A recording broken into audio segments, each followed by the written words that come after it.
Hi, I'm Drew, a drag queen living in LA with my husband. And he's asleep. He's got a husband, he's got a dog, and anyway, he's really tired. And if you're watching the video, you know that. I didn't have to say that. But I'm Grant, and I'm like straight and stuff, and I've got a wife, 4 kids. I live in Florida. Used to be a pastor, it doesn't matter. On this week's episode, Drew gives it his all. He's awake most of the time. We answer some voicemails. We talk about rectal dilators from the early 20th century. And my son is transcribing graves for digital records now. So that's kind of cool. All right. Anyway, I'm going to go. Drew. Oh, and he's sleep dancing. Now. That is, he's in REM sleep. That's what he does. So anyway, enjoy the show. And Drew's going to get some sleep.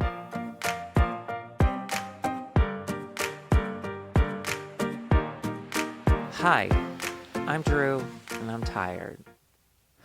And I'm Grant, and I'm keeping it together for both of us right now. Thank you. Drew, when was the last time you slept, my guy?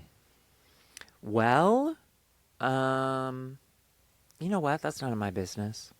If that was for me to know, I would know it. Yeah. Maybe the Listen, Obama I've just administration. had a very packed few days. Alexis had a bit of a manic episode, and she booked 2 podcasts 2 days in a row. So it was like 2 12-hour days, and all with guests. So like it was just me being like, she's not always like this. Don't worry. No, she doesn't mean any offense, and that gets really tiring. Yeah. So you were on for 12 hours. Yeah. I was on yeah, for 12 fucking hours 2 days in a row. That's a lot. Yeah. And then I get home and my husband's like, you look really tired. I'm like, I am. And he's like, do you want to have sex? And I'm like, no. I mean, wait, with who? No. Oh. So, yeah, just haven't gotten a good option yet. Sleepy. Well, you know what? I just want you, this podcast, let it just be a warm bath for you. If you fall asleep in the middle of this, no problem. We'll keep it going. I might. We'll get real quiet. Don't even worry about it. Yeah. Speaking of baths, I don't know. I'm bad at transitions. However, Ally, there he goes. He's off. Just everyone be quiet. Do you know that I do the mom thing? Do you know I do that? Do you do that when you fall asleep? Like this? Look at my mouth. Remember how she would fall asleep like that? Yeah, so his mouth, for everyone listening, is like any of the fish backgrounds in SpongeBob, the fish characters. Yeah, it's a frown. Exactly. But it's more fun to say Mom SpongeBob. Always frowned as she was falling asleep, and I was like, and she'd insane. nod her head back and forth as she started to fall asleep. That's exactly what I do. And then, like, Dad, you are just like her. Yeah. It's crazy. Well, I wanted to, speaking of someone that's abusive in my life, no, different transition. Speaking of my wife, who I love and care about dearly, thank you to everyone who sent her things for her birthday. That was so Did she get my gift? Nice. Yeah, the Tesla. Mm-hmm. The Cybertruck. Weird in this political climate, but yeah, she got the Cybertruck with the IMHO emblazoned on the side. So thank you for that. That was really great. They come standard like that, actually, Grant. With IMHO on it. Mm-hmm. Yeah, she's been walking around all week just going, I love my Tesla. I love Tesla. Just constantly. But seriously, thank you to everybody. She had a great birthday weekend, or at least that's what she told me. But Drew, when we were in school, were you ever part of a group like a National Honor Society or something where you had to do service hours? Did you ever have to do service hours when you were in high school? Did you ever make an impact in the world around you? Yeah, when I was in show choir, we had to teach poor kids how to tap dance. Oh, let's make a Memphis joke. The kids from Bartlett. Oh, fuck yeah! I don't know the neighborhoods. What's that for? That's so much has changed. So much has changed. And I yet, forgot to tell it's you, all Grant. the same. Oh, Speaking of our high okay. school, sorry, real quick, Mm-hmm. and then we can do No, whatever you were going to do. go ahead. Um, I got a DM from a student at Houston High School. Like a current student? Yeah, yeah. We're So I going to didn't jail. respond Fuck. because I We're don't want to going go to to jail. jail. God But damn it. it was just really sweet. Like it was like, hey, I've been a big fan. You mentioned like your high school, or you mentioned where you went to high school. I just said I was in Germantown. And they're like, I don't know if you went to Houston, but I'm at Houston, and it just means a lot to see someone come from like this area with like the same kind of experience and then like and actually make it out. And it, Wow. hashtag it does get better. And if you're listening to this, first of all, you're too young. You shouldn't be listening to this. Yeah, don't listen to this. Why are you Um, listening to this? but it just meant the world to me. It was so nice. That's nice. It Yeah. also means, though, that our statue's gone, which is bullshit. Remember Where was our the high school? statue?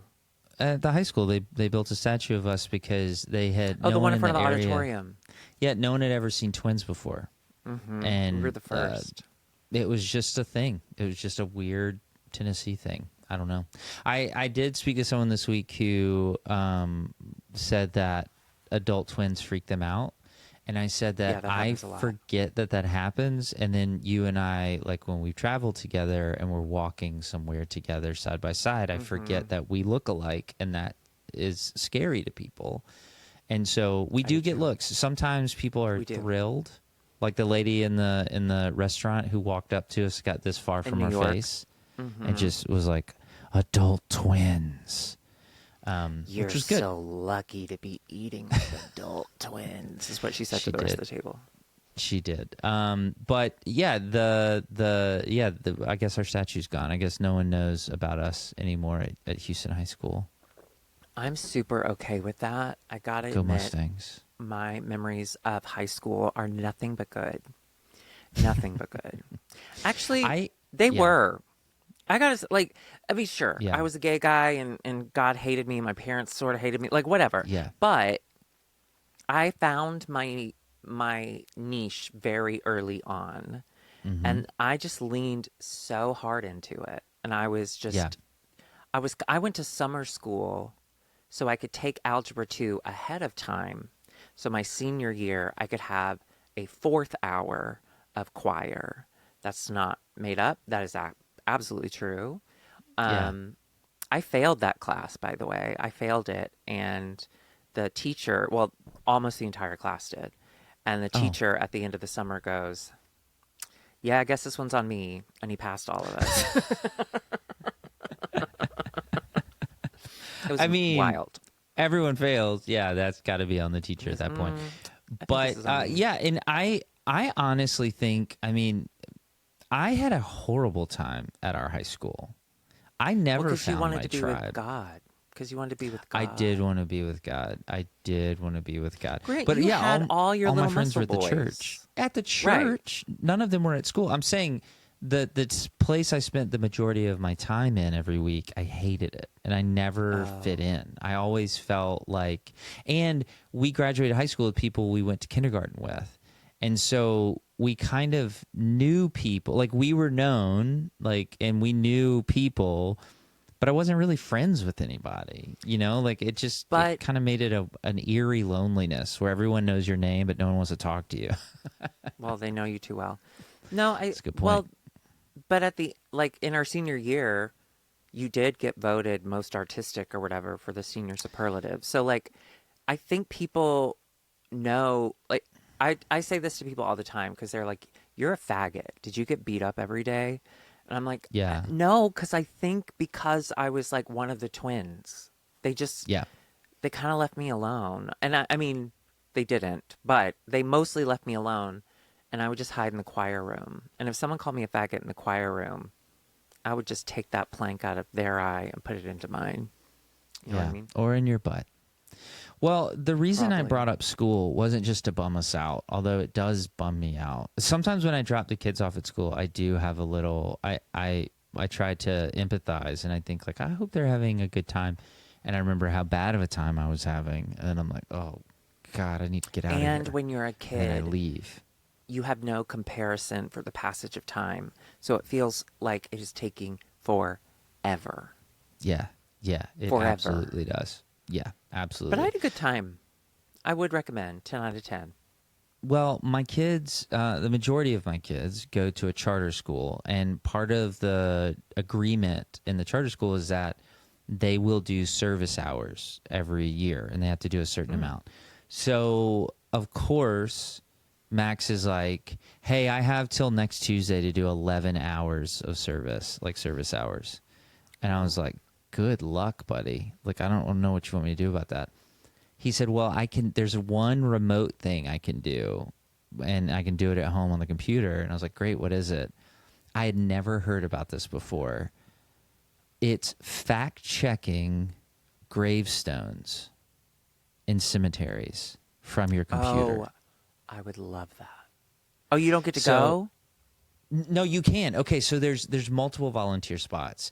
One of them is the next time you walk through a cemetery, you can go to billiongraves.com, or there's an app that's like something graves something app. And you can take a picture of a tombstone and then like geotag it for the app. And so basically oh, you what lost me. No, that's too much work. what they're trying to do, and so what Max does is he reads these headstones, these pictures that other volunteers have taken pictures of these headstones, and he manually enters the information into a database so that all these people that we didn't have any records for before, now we do. We know someone named this lived from this I time love to this that. time.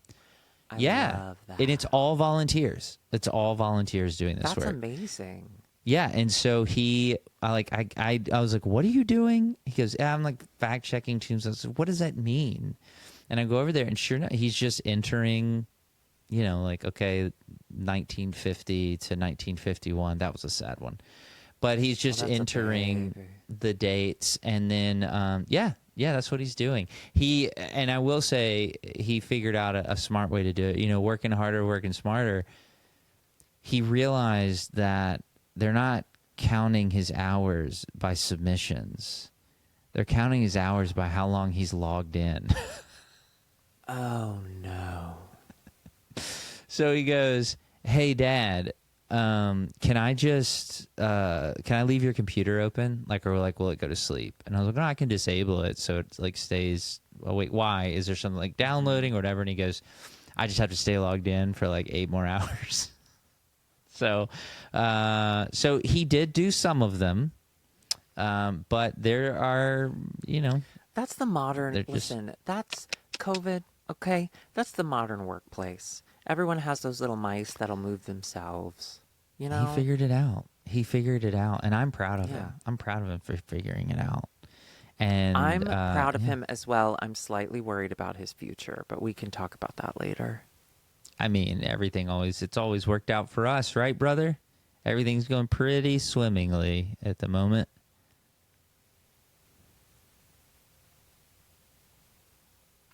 So I like history. I like random history things. Well, you're a white cis straight man. Mm-hmm.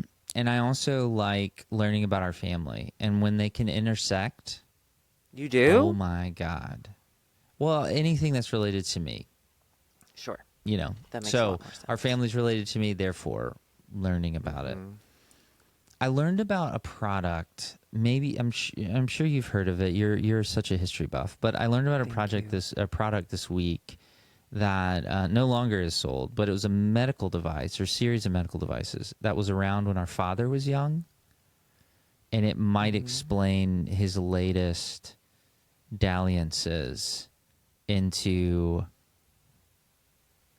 random Blowjobs. parking lot blowjobs. Wow. Okay. I'm ready. These are Did you buy Dr. one? Young's. No, I mean, like they're worth a lot of money. They're in museums and things like that. They've stopped selling them, but Dr. Young's ideal rectal dilators. So these were created in the 1890s. They're butt plugs. I could use that. They're big rubber butt plugs, and they were advertised to deal with all kinds of maladies, headaches, like stomach issues. If you had diarrhea, which I guess it would work because it just It really would bloop. work for that. But all kinds of things. Can I show them to you? Let me share my screen. I don't know. Here we go. No, they're Can not you like in a imagine? person. Mommy, my head hurts. Go get the butt plug. Here they are. I have that. I have those. They look just like that. I have those. You have those exact ones. Grant, I'll go get one. I don't know. Wait, I don't know if they're clean. Yeah, those I bought those off Amazon like a million years ago. Absolutely, Dr. mine looks Young's exactly ideal like rectal dilators. that. Okay. No, but mine look just like that. Isn't that wild? I love it. Well, so they truly believe that it solved all kinds of different maladies, and then they figured out maybe it doesn't. But can I read you a couple of their instructions? Because as you have your own set of dilators, Thank you. maybe you need to remember some of these instructions. Maybe they'll be helpful yeah, for it you. would be nice, So for sure. first, warm dilator in warm water. Then lubricate the outside of the dilator, which of course Dr. Young had his own. It's called Pilament, or just use Vaseline. Was his That was his lube? lube. Yeah, that was his lube. Pilament. He should have called it Dr. Young's cum. I'll jizz on every one of these damn things. And while in a squatting position, we got a lot of orders. I got a jizz today. So, while in a squatting position or while lying on the side with your knees drawn up, gently insert the rectum as far as the flange Insert or the rim. rectum. Insert in the rectum, I'm so sorry, as far as the flange or the rim. So is that your preferred? Do you like to go knees up? Do you squatting position? Are you? Yeah, I'm so tight, everyone. I'm so tight. And I want to start getting back out there. I want to start putting my whole back in business. You understand? Yeah. Yeah. So I follow us on 2Twins. I guess Curtis puts it in me while I just kind of lay on my back and go, okay, like that. Is that just like resign? What oh, that was the other. It did have a third option, which was just a resign. Just give up. Just sigh and give up. I mean, listen, we've got a lot going on. I remember as a younger person, as a 20-something-year-old, I could put anything in my butt at any time. Like I was so Name some stretchy. things. Penis. Okay, I probably would have guessed that. Two penis. 2 penis. Okay. 3 penis, depending on the size. Right. Right. No, but now I'm just so tight. Would you get them in a pack? Well, so Drew, when you so you need to do this. This is step one. But when you're ready to move to the next larger size, this was the medical doctor's recommendation. When ready to go to the next larger size, it's best first to use for a few minutes the same size you've been using, inserting and withdrawing it several times. This is very beneficial and should not be overlooked. Wait, I agree with that. I actually do agree with that. So, Dr. fuck Young, yourself. Dr. Young, I have to say, you've made some points. Dr. Young, made some points. Keeping it tight, or the opposite of tight. Keeping it loose. Keeping it loose, fast and loose. So anyway, I don't know if that means anything to our father or to his lore, but it might. It might. He might have had a lot of headaches as a little kid, and now. Well, I think he's got an oral fixation, and something that I think is so brave. Maybe Winnie got confused and put him in the wrong end. You think that he was putting him in himself? You know, Winnie was like, Nick, get in here. I got to put your butt plug in. Anyway. He had a very serious grandmother. God, she was a bummer. She was a hard woman. Yeah. She was a hard woman. I think perhaps she lived too long. Anyway. She lived to be 92. 92, and she was depression. miserable. Yeah. Yeah. She loved God. She hated us. No, she loved her son and only her son. And so I mean, yeah, if you that's a pretty if good. you ever gave him any sort of grief, she'd pray about you. And that's scary because Oh she my would pray god. and with slurs. Anyway, Oh man, out loud. um no, but there's something that's happening in the culture in the past couple years Mm-hmm. where you don't have to be a top, a bottom, or a verse anymore. You don't have to use your butthole at all. You can also be called a side. What does that mean? So it's oral only.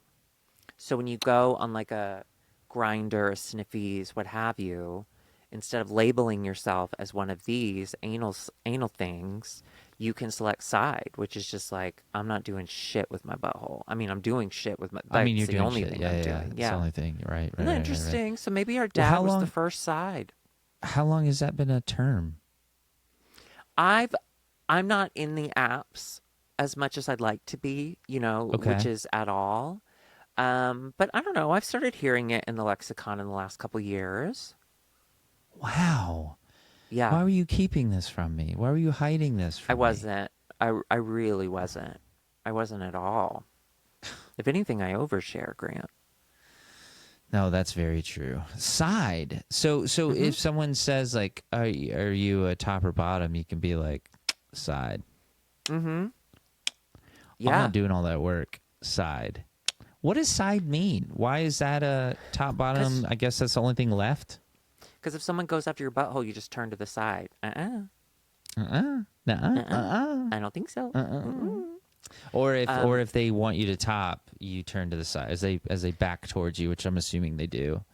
You go, I saw the funniest like selfie video of this guy jerking off on Twitter that it made me laugh. I loved it. Okay.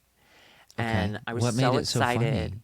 Well, I'll tell you, but I told the story because it had just happened. I told it on our episode of The Bald and the Beautiful, which if you haven't Okay. watched it yet, Trixie Mattel, Darby, and the other one. Anyway, I told the story on there. It nothing.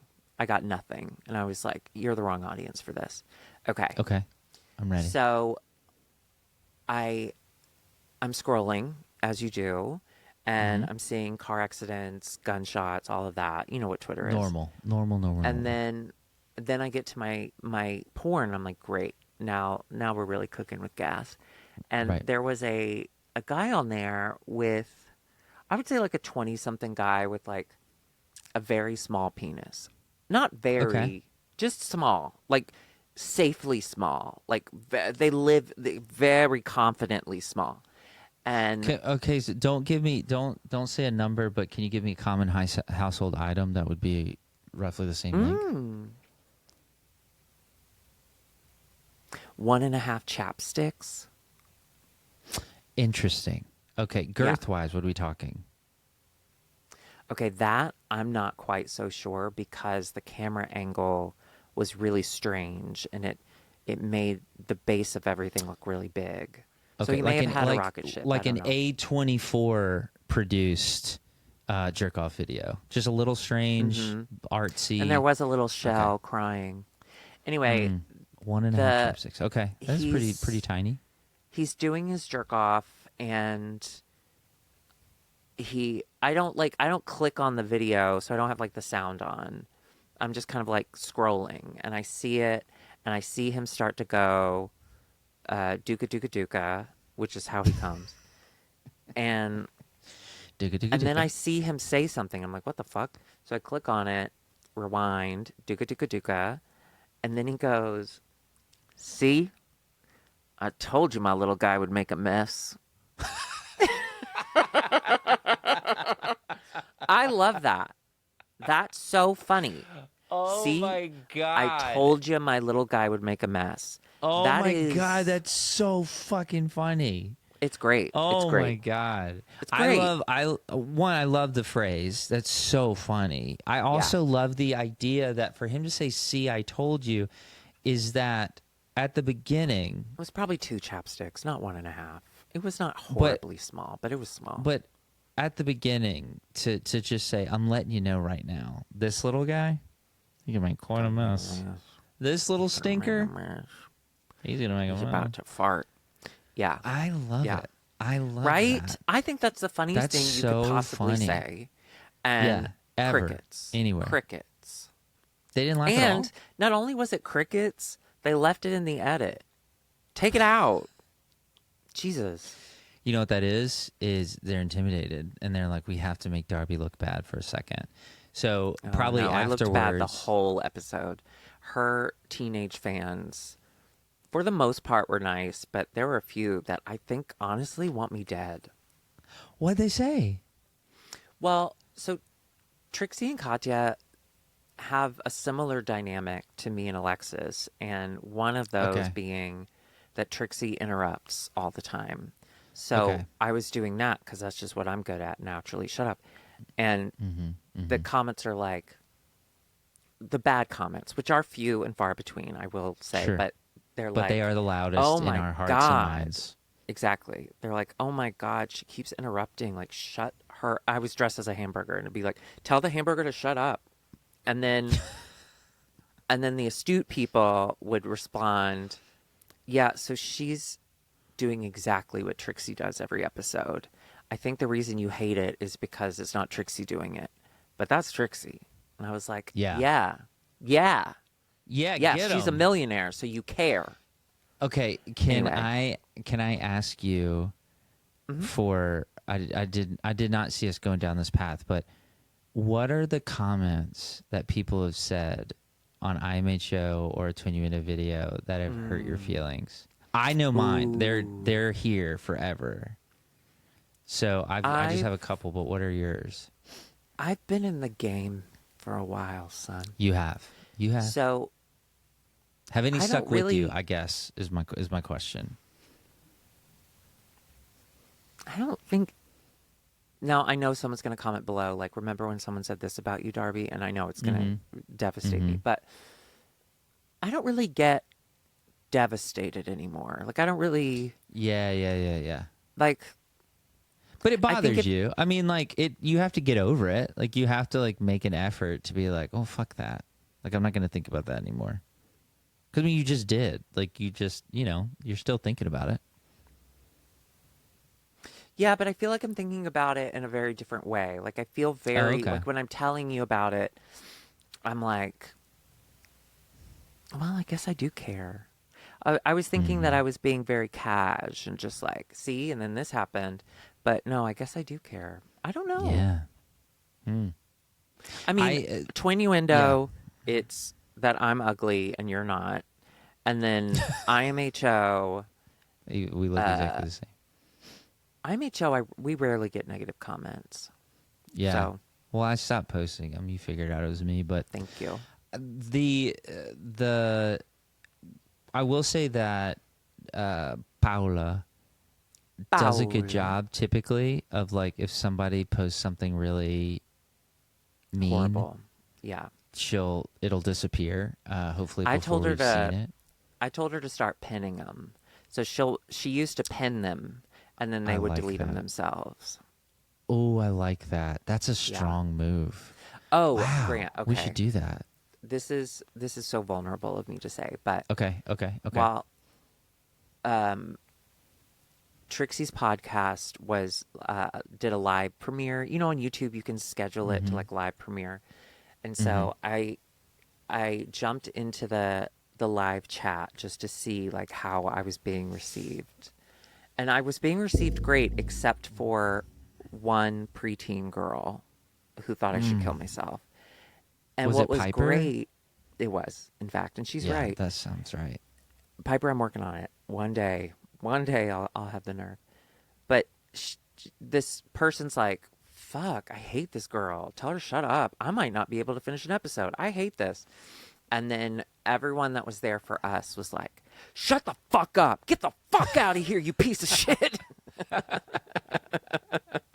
And then I left. I was like, you know what? I'm not supposed to be here. I need to get out I'm of not here. supposed to be here. But That's it nice of them. brought such a it made me feel so good. But then I did feel really guilty because I'm sure that was a 13-year-old girl in Omaha. Yeah. Well, was. Was. I Yeah, that's have true. I have Maybe she there's was. one that pops in my brain every now and then, partially because I don't exactly understand it.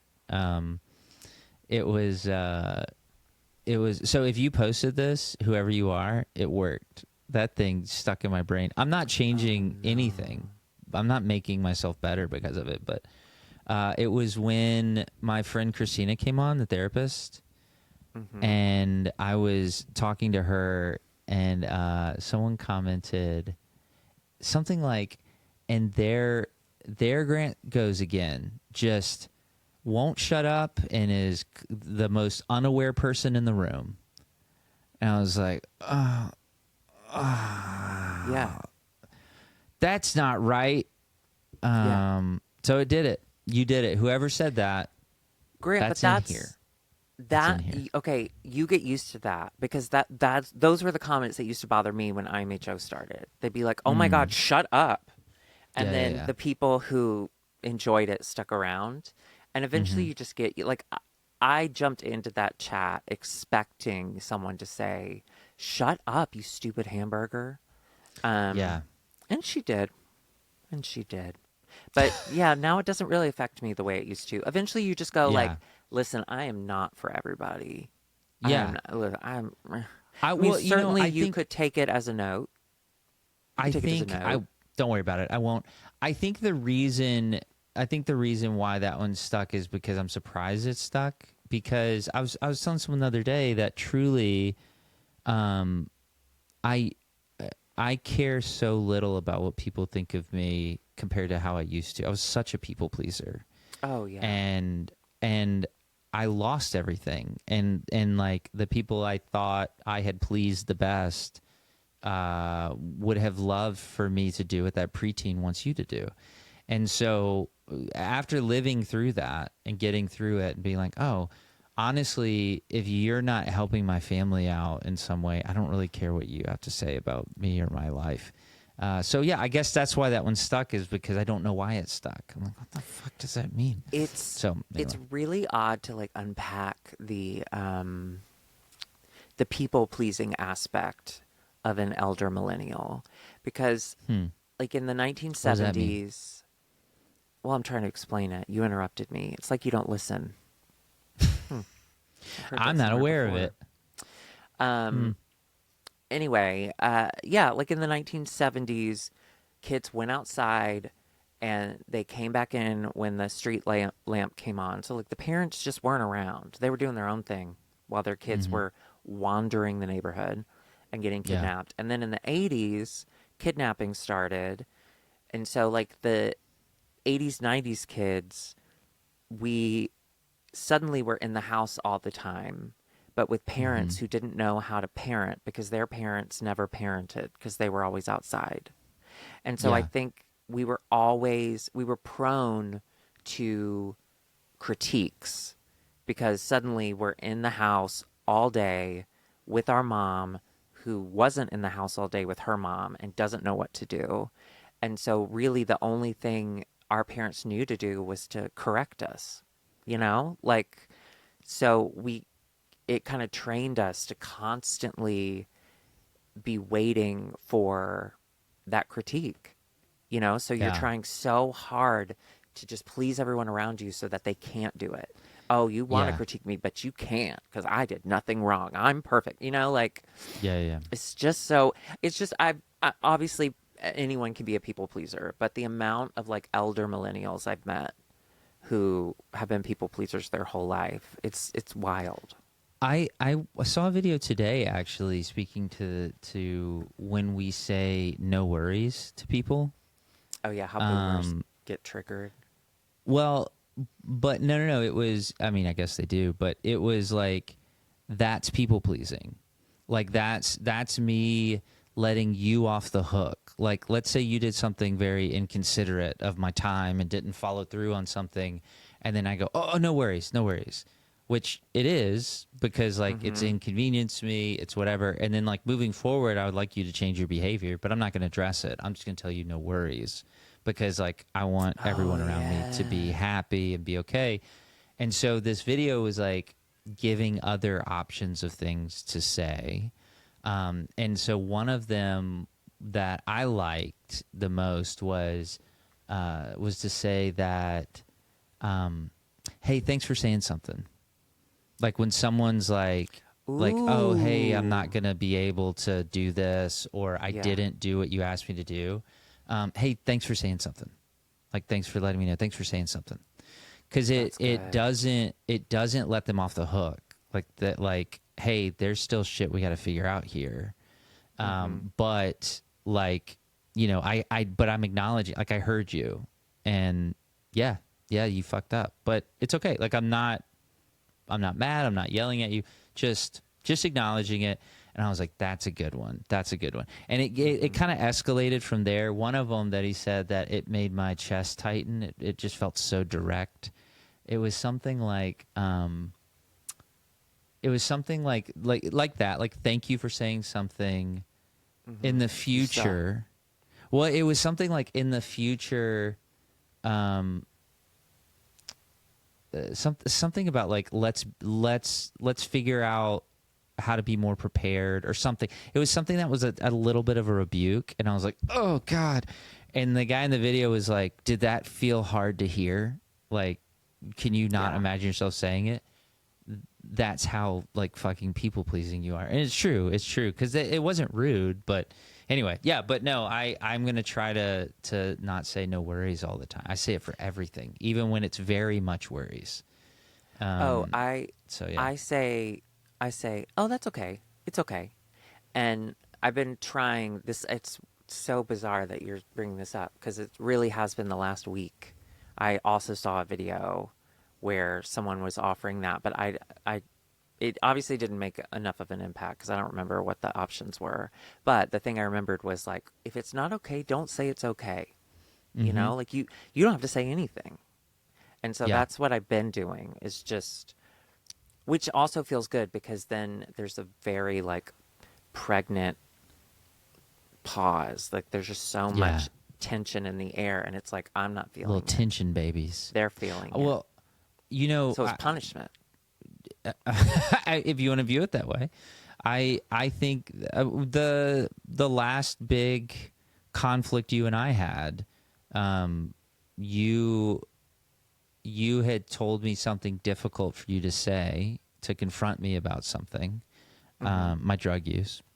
Yeah, Just kidding. he I love loves them. needles. But then after saying it, I started to apologize, and you said something like, you went, oh, it's okay. No, it's okay. Yeah, And then I was like, the fuck? No, it's not. It's not okay. This isn't I okay.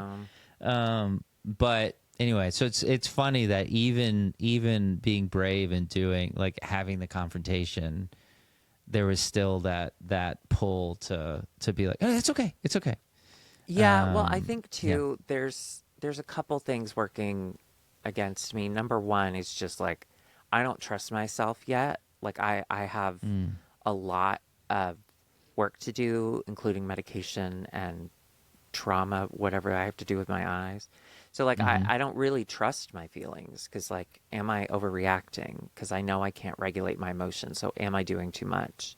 And then on Yeah. top of that, like our relationship, even though we're brothers, this kind of relationship is relatively new in our lifetime. And Mm-hmm. um, I don't, I have a really hard time letting go of the fact that like I wasn't the problem because I felt like the problem for so long, you know, um, that I just Hey, don't don't sell yourself short. You want can to fuck. still be the problem if you want to. Honestly, Grant, I gotta say, you set the bar so low for me You're that welcome. as long as You're I welcome. wake up every day, I'm doing okay. I'm You're doing all welcome. right. I'm doing Honestly, pretty good. I feel the same way though. I mean, to be really vulnerable about, I our connection. There's been an honesty between us that we haven't had before. Like a vulnerability and an honesty that's new, and I feel the same way. I don't want to fuck it up, And Hmm. I think when you I'm just going to reference the last conflict we had. When you came to me, I didn't feel an ounce of defensiveness. I just wanted to own it because I was afraid. I was afraid that my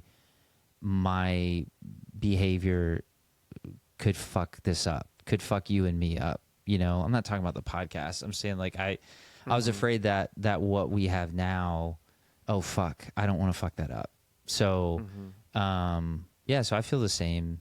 I feel the same. I mean, one day I'll take you for granted again, but you know, probably You know it'll what, probably be Grant? Trump's fourth term or something by then. You know what I'm thinking? Mm-hmm. That's okay.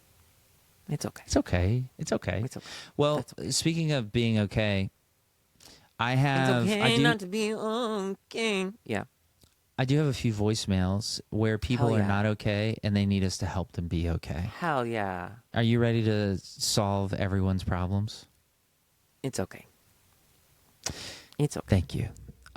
So here we go. Share my screen. This is a question for Drew. Hi. Oh, I'm Simeon, by the way. I'm in Knoxville, Tennessee. I have this problem where I fall for kind, straight, married men who give gay and kind of flirt with me. Like, so that's not the question, but like, why are they flirting with me? Like, yeah, I work at a coffee shop and I'm kind and hot and, you know, all those things. But like, Kind of hot. why do they flirt with me? And also, I'm a little drunk right now. I'm sorry. It's 5. The other thing is, what I actually want to is, why am I attracted to them? Why do I want their affection? And obviously, you're a medical doctor, so please give me your and prognosis, honestly. Thank you. Bye. Okay, brother. God, Simeon, you have to help. First of all, You have to help Simeon. I want to say, I'm obsessed with the life you're living. I love that you sound so gay. Yeah, And very you're working gay. one of the gayest jobs in America, barista. In Statistically. Knoxville, girl, get it. Weird choice. You don't know why you end up where you end up, okay? I ended up in Jackson, Mississippi by my own choosing. Anyway, well, first of all, I am a doctor. Thank you for acknowledging that. I got my doctorate at the same place that our megachurch pastor did, my head. And I want to leave you with this. I want you to know that finding straight men attractive is, in fact, something we all struggle with because trauma. Because trauma, all right?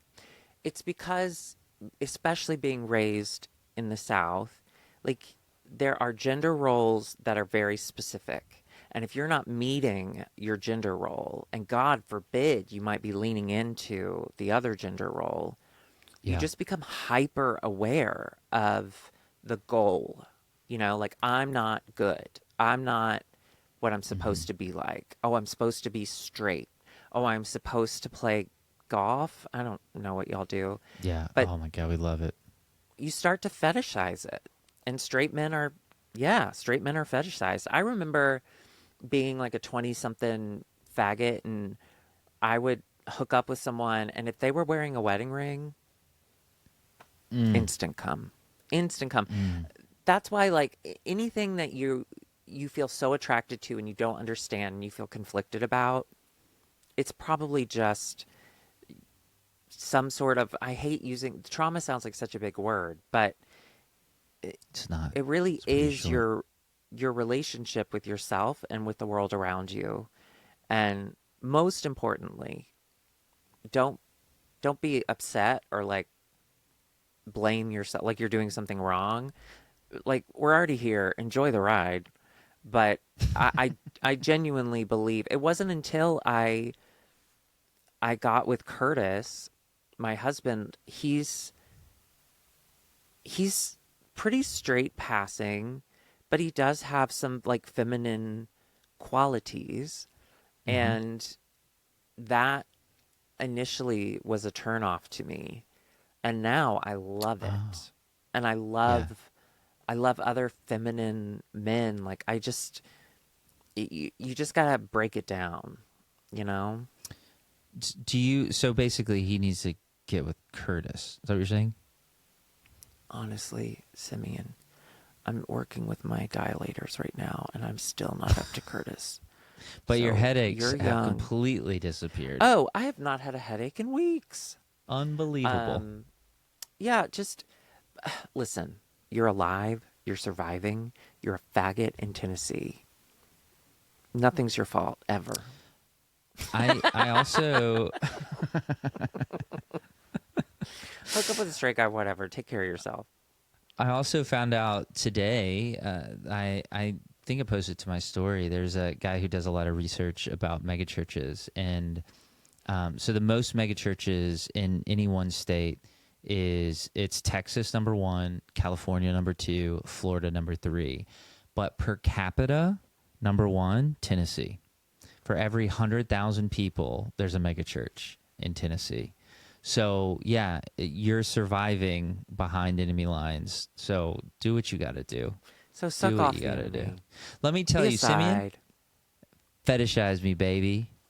Oh, stop, Fetishize Grant. me. No, we're not talking about you. Oh, look at this. There's a woman attached to this. Not physically, but kind of like emotionally or whatever. He I don't know owns how it her. works. He owns I her. own That's what he's her. trying to say. I gave her father a dowry. Anyway, I am really Simeon, jealous, though, Simeon, take care of because yourself. you can get to Pigeon Forge a lot faster than I can. God, You I should be love going to Pigeon Dollywood Forge. as much as you can because Dolly will not be around forever. And you I never love know when Dollywood. she's going to pop up. She pops up a lot, especially around Christmas. Unironically, everyone listening, go to Dollywood. It's the It's fucking such a good best. time. It's such a so good time. good. They have some really fucked up bald eagles that are like missing wings and feet and shit. Yeah, it's a bum. That's a bummer. That's a bummer. But Is it? It was my first upside down roller coaster. Was Which on the what was it? Tennessee Tornado Oh yeah, that's a good one. That's a good one. with Emily, my best friend from high school's little sister with Downs. She was at the How did time, she she do? was like 15, 16. She loves roller coasters. I was Oh, terrified. perfect. Yeah. I was terrified. And she's like, I want you to go with me, Drew. Drew with me. And I was like, Yeah. okay. And the entire time I am trying to breathe. I can't. I'm just like holding my breath. She is laughing her head off. And she keeps swatting at my hands because I'm holding on. And she's like, Dwoo, Dwoo. I got to say, did I enjoy it? No. But now I do. I love upside down roller coasters now. I They're just great. didn't as a kid. There's the Screaming Eagle is there, and it's at the time I don't know what they've got there now, but it went upside down. It was their fastest roller coaster. It was like the draw, and so I went on when I was a student pastor. We brought a group there. And so we get up to the front of the line, and there are a bunch of kids who are freaking out, but they don't want to be uncool. So they came to me, and they were like, I mean, like tears in their eyes. And they're like, Yeah. I can't do it. Like, I can't do it. And so I pretended to be sick, and I asked these students would they walk out with me and help me. Because I was like, I just don't feel good. Like, can you guys come with me? Sorry, we'll do this later. I forgot how easy lying comes to pastors. Oh, yeah. And then I was like, and if you help me, there will be a mansion for you in heaven. No gays. A mansion. So so anyway, we get out there, and I'm waiting on everyone to get off. So I stood there for a long time, and my entertainment for the rest of that day, waiting on all the kids to get off Screaming Eagle, was there were 2 trash cans set up at the exit. 2 trash cans set up at the exit. Every time a car unloaded, someone vomited. Yeah. Yeah. Watching people run to that trash can, oh my God, that's fun. That's just fun times. I get that. That's good times. We went, Curtis's favorite roller coaster theme park, but he likes them because of all the roller coasters, is Hershey Park. Hershey Park. In Pennsylvania. Yeah. Jinx, buy me a Hershey And Park he's just wanted me to go for a long time. So we finally went, I don't know, like last year, the year before, what's time? And Mm-hmm. we're riding all of these roller coasters that if you had asked 18-year-old me, would I ride any of these? I'd be like, fuck no, get fucked. Right. But Yeah. at one point, we're on this roller coaster where your legs are dangling. Those are Yeah, my sure. favorite. Yeah. And we're at the top and we're in the front row, which I did The not want to do. I best. will say that. The best. I'm not that brave. I was like, "Oh, I don't know if I want this." But then we climb slowly to the top. We get to the drop, which is straight down. So we're kind of Mm-hmm. angled and then it just stops. And it's supposed to. It's supposed to be like, Yeah, "Uh-oh," yeah, yeah. cuz Yeah. you're just dangling over nothing. You can't see a Yeah. track, you can't see shit. Yeah. And there was a moment where I was like, good for you, Drew. Really great work. Look at what you're doing. Just This is incredible. It did completely fuck up my mother-in-law's back, and she oh yeah, she's still God. not doing well. But I had a great time. Oh. I loved it. Did Go to Hershey okay. Park. One last roller coaster story. I think I've told it on the show before, but it's one of my favorites. Did I tell you about the time it's very sad. A kid in Yes. in I know my exactly what church. you're about to say. Okay. Yes. Go. No, tell it. So when I was a pastor, a kid in my church attempted suicide. I don't know how we say that other than We just to say say it. failed at suicide. Trigger warning. And so the family called and they took him to this behavioral health center in Florida, and they said, he's we're going down there now. He's okay. Like, he's already been to the hospital, but like we're taking him straight there. Will you meet us there? And I said, of course. And it's during COVID, so you can't go inside. You can't. The only people who are allowed inside are the patients. And so the waiting room is now in the parking lot, and they just have all these like benches set up. And so when I get there, I see this kid, and I knew this family fairly well. I'd been in their home multiple times. I knew this kid well, and he hung out with Max, and so I knew this kid. And I remember going over to him, and I put my hands on his shoulders. I'm looking him in the eye, and I'm just like, we love you. Like, you matter. Like, there's nothing wrong with you. You're not the problem. Like, we love you. It's going to be okay. Like, I'm just trying to, hey, like, you're in this is the worst moment of your life type moment, and I'm just trying to love you, support. The part that I left out is that the behavioral health center is across the street from SeaWorld. And so Florida's tallest, fastest roller coaster is across the street. So while I'm talking to this kid and I'm saying, we love you and it's okay, and I'm so glad you're still here and we need you and whatever, you just hear, ah, oh, ah. That illustrates the ups and downs of life. And much It like really, those people really at the did. bottom, that's where you are. But look where they're going next. Look where they're going going. next. And then Well, eventually they do fall back down. Just having people objectively having the worst day of their life right next to people having the best day of their life. So It fun. was a lot. But That's there Florida. was a Chili's Poor in planning. between there, so something to think about. Ooh, Chili's, their dip is back. Their queso is back. Was it gone? They changed the recipe, Grant. They made it I didn't know that. vegetarian. It was Ugh. awful. It was awful. Ugh. It's back. Ugh. Okay, well, I'm You know, glad that's it's the only back. red meat I eat, unless I'm drunk. That's I the haven't only red had meat it. I've eaten in a decade. I haven't had it in a long time.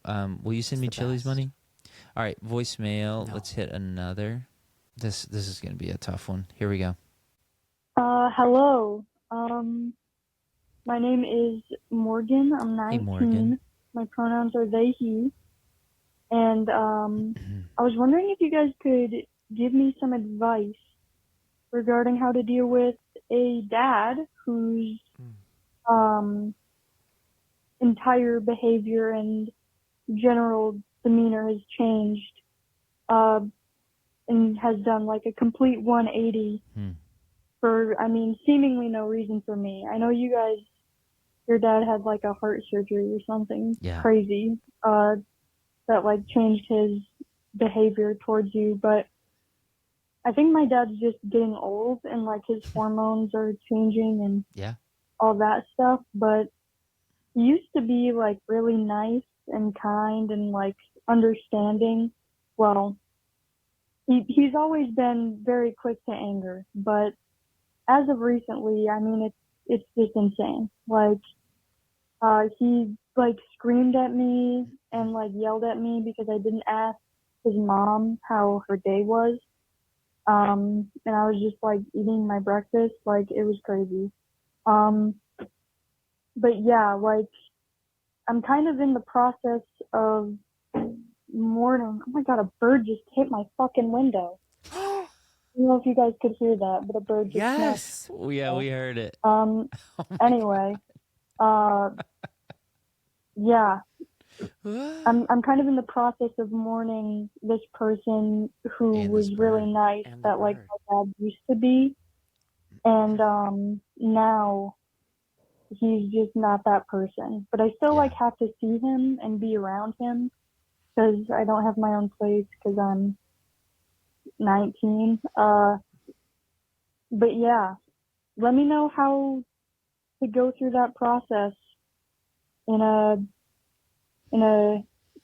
organized way, because I'm kind of just stuck in this limbo where I'm like, damn, that really sucks, and I don't really know how to process this loss of a person who's Yeah. technically still here.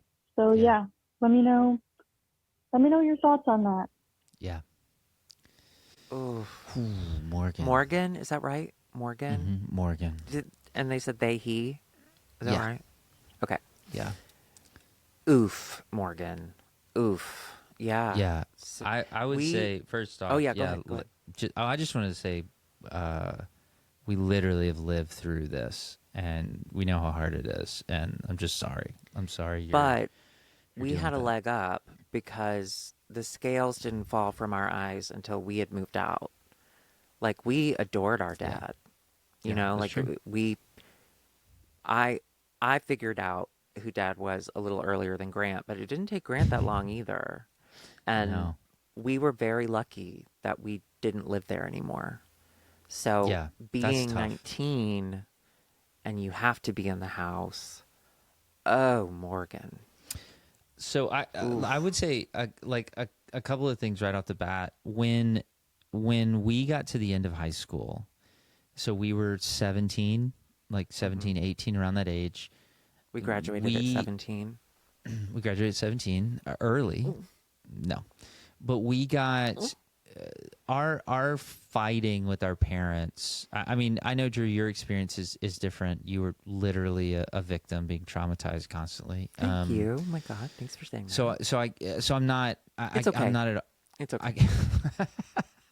So I can't speak to that, but I know that when I was about that age, I started my conflicts with my parents became elevated. It seemed seemingly overnight. Mm-hmm. It was just crazy. Like I had no patience for them. They had no patience for me. It was really terrible. And I remember our youth pastor, Rustin Heller, wherever he is, my parents went and talked to him about how much we were all like fighting. And he used the example, his son, do you remember his son, Tyler? Yes. Hot. Yeah, was he hot. was. He He was still so is. hot. He still is. Yeah. He's very MAGA. But anyway, He is. he's in a well, then MAGA he's not church. hot anymore. So I don't know what he is now. Ew. But he was a few years ahead of us, and so they were telling my parents that, like, yeah, it's just something like that happens. And yes and no.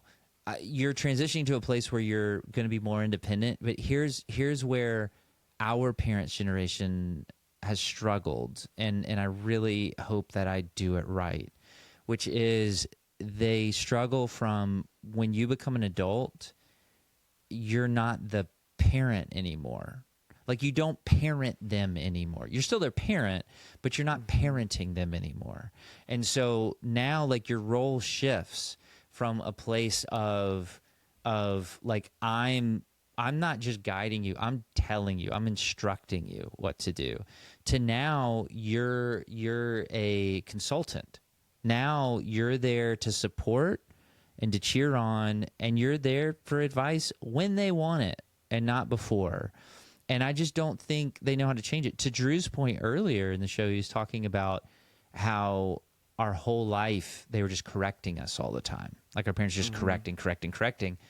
And then when we gain independence, they don't know how to turn that off. So one of the things that my mom used to do and still does, and it makes me laugh, it's something that I make fun of her for, is my mom can't have a conversation with any of her children without interjecting some sort of instruction. Even if it's obvious and stupid, she has to say something. She has to tell you how to do something. It's just, and again, she doesn't know how to transition into that new role. And my guess is your dad doesn't either. But like my mom, for example, when I started taking the hair products that I take to save my hair, I remember I was having a conversation with mom about it, and I was like, yeah, it's kind of expensive. And this is what she said. Well, if it doesn't work, you should stop paying it and don't take it anymore. Yeah, that sounds like. And I went, oh my God, hang on. Let me write that down. She immediately started laughing because she realized how stupid that was. And I was like, no. So if it doesn't work, don't take it. Take more. Give them more money. No, what? And so I think what could be happening is your dad's now, he is older, but now he's in a place where you're an adult, you're making your own decisions, whatever, and he doesn't know how to transition into this new role in your life. And so he's doubling down on who he used to be, which is instruction. But now you have your own independence, and so he's probably even more aggressive, because before, you don't have to be that aggressive to a 12-year-old, although I'm sure your dad was, and our dad was. You don't have to be that aggressive giving them instructions. But if you're telling a 19-year-old what to do, you're going to have to be a lot harsher. And so I think he's frustrated. I don't think he knows what he's supposed to be doing. I don't think he's made that transition well. It would be my guess. And I also have a degree from Drew's brain. So Yeah, so I'm going to disagree with Grant here, because it does sound like he's defending your dad, and I don't think we should be doing that. I'm not defending your dad. But Let me say that. even though Grant said your dad's perfect and it's actually your fault, I would disagree. And I would say, it is what I said. I think the most frustrating thing about these kinds of situations is there is no quick fix. There is no returning back to normal. You know, like I remember being in my 20s, and like, how many conversations did I have with Dad after he changed to like, I can fix him. I can get him back. We're going back to normal. We will go back to normal, Yeah. And you just kind of have to accept that you will get through it. You absolutely will. But right now, at your age, there's just not a lot you can do. And there's not, we can tell you that eventually you will feel mostly like disconnected from him. If this is his new personality, we can tell you it'll get better, because it will. It really will. Yeah. But I know that when I was going through it, I could not face that fact. I really couldn't. I could not face the fact.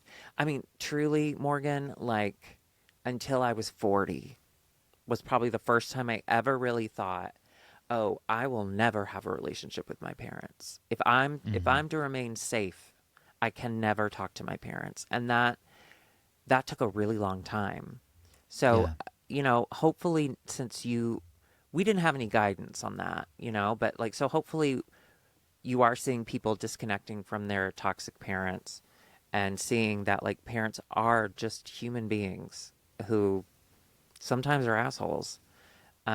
Or in Drew's case, they're cassholes. Don't be a casshole. Complete Don't Casshole. be a casshole. That's our dad's most recent message to my brother. Called him a casshole. Oh, did we not talk about this? You talked about it on IMHO. Oh, yeah. On Mother's Day, Dad sent me an email. He hasn't emailed me in years. His last email was the exact same email, basically. And it was just, don't be a complete asshole, but he misspelled it. Don't be a complete casshole. It's Mother's Day. Call your mom. And so then I responded, well, I'll be honest, Morgan. I responded at first by calling him a faggot. And so I did delete that and start over. Because I think that's more of a face-to-face name. Yeah. And instead, I just said, like, I think I started with, I know you're sucking off a guy, Nick. That's how I started it. That was your opening line.